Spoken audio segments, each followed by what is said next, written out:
Big smile. I've always said that I have some unfortunate angles.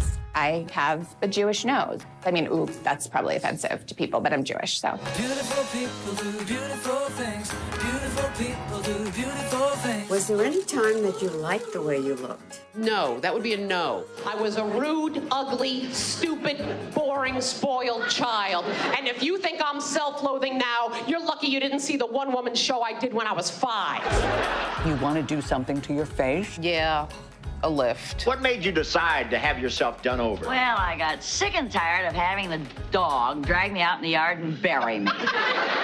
Even though I'm considering it, it's still very grisly to me. It is a sort of like philosophical dilemma to alter your appearance just because you can. And I had eyelids made, and then I had a facelift, then I had a breast reduction, but being Jewish, they grew back. I don't know how. To me, it is just brainwashing, manipulation, and mutilation of women.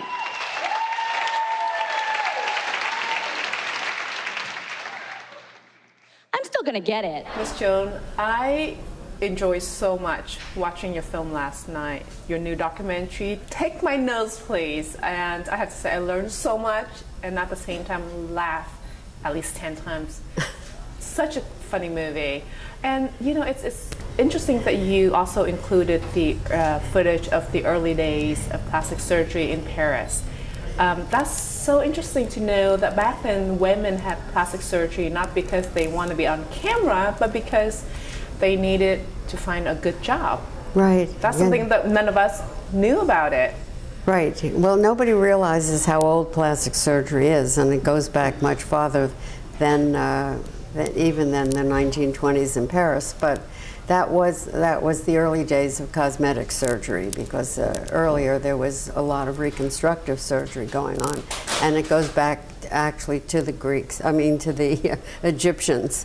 Yes. So yes, the earliest cosmetic treatment was called.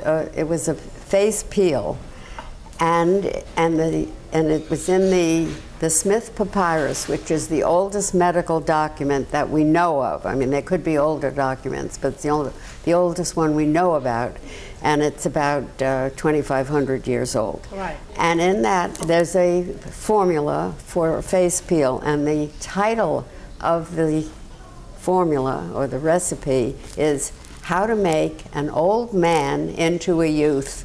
Wow. An old man into a youth, not an old woman into a youth. No, but these things were for men. Things were for men in the beginning. They were not for women. Women were wearing makeup, and men were criticizing the women. In Rome, the elders tried to ban makeup for women, and the women, of course, revolted. So, right. But men needed to look younger because there were young Turks coming up, and they wanted to, take over. It was a power play, yeah. and the old men wanted to look younger so they could keep their power. So, yeah, it's all about power. It still is. Yeah, but these days I don't think men they care as much about doing plastic surgery as women these days. And no, I noticed they don't, but they do. But it is. Well, yes, 90% of the patients are women, right, and 10% are men. But we know that it's growing for the men, and the men are becoming much more accepting. They have very specific procedures. Men do certain procedures, and that is they take care of the bags under their eyes, and there are many very famous men in Hollywood who've done that. And can you name names? No, I can't. I can't name names. I'm sorry. How about those no longer with us? If they don't admit it, I can't talk about it. Right. Right. I say that in Hollywood follows the hypocritical oath. The hypocritical oath is to deny it in public and have it in private. My surgeon, he said, "Oh, now, Julie, wear the soul of discretion." I said, "Discretion? I'm tweeting it." I want to be pulled, tucked, and lifted till I Would you hire me now? Wait a minute, that's good. See, it does look good. This is the kind of change that we're talking about. Regardless of how you look, people are going to judge you, so you might as well like looking in the mirror. I also loved the clips that you included of those fearless comedians from the early days up to our modern days. And these are the women that they're not afraid to talk about getting work done. Joan Rivers and other comedians. Were they the ones that really brought plastic surgery out of the shadows, do you think? They absolutely did, because nobody was talking about it. I mean, I did a scrapbook trying to find magazine articles in popular women's magazines, and the first article I could find was 1922, and it was a woman who went around pretending she wanted a facelift, and the doctors that she went to see were reconstructive surgeons, and they tried to talk her out of it. They said, stand in front of a window and breathe deeply. And why would you want to do that? And you're a vain woman, and go home and take care of your children. And right? I mean, they were very negative about it. And the only people who were doing cosmetic surgery in the early days, except for that woman in Paris, there were a lot of charlatans, people who were not really well trained, but they were claiming the business for their own.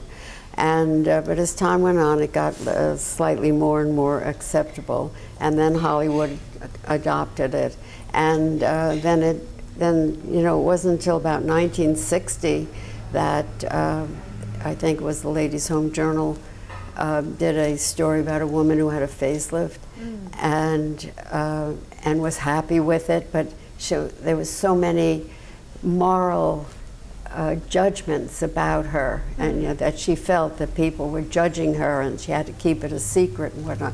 And as time went on, you could see the change in the art, in the attitudes. I really should republish all those articles, because you could see how the public attitude about plastic surgery changed and became more accepting, but it's always been critical and is still critical, and people still come out of my film, because we're seeing it in New York, where it's playing now for a week, and people will come in, very liberal people who are sophisticated, and they'll come out and they say, fabulous picture, Joan, fabulous, but why wasn't so-and-so in it? And they'll mention somebody who is known to have too much work, and it looks a little bit ridiculous. And I said, but first of all, she's not a comedian, and secondly, I'm not focusing on the very few people who take it to extremes. The whole idea of this film is to talk about the real patient for plastic. There are 13 or 15 million people a year who are getting cosmetic procedures. Not all facelifts, not all nose jobs. I mean, they might just be getting Botox injections. But it's a very large group of people, and it's growing every single year. And many of them are keeping it a secret. They don't even tell their husbands sometimes. The women will come in, they'll see a doctor. There's a doctor in the film who's making a comment about vanity. He talks about a patient where the wife comes in and says, my husband is away this week, but don't ever let him know that I'm having these injections, just injections. Right, right. And then she doesn't know that her husband's having injections. Oh my gosh. Right. So both husband and wives are hiding from each other's. And there are women who just wait for their husbands to go on how husbands go on a shooting trip or a sports trip or something, and then the wives all go and have something, and then they don't tell their husbands. Thank you so much for Thanks talking so to much. us. I want to be cold.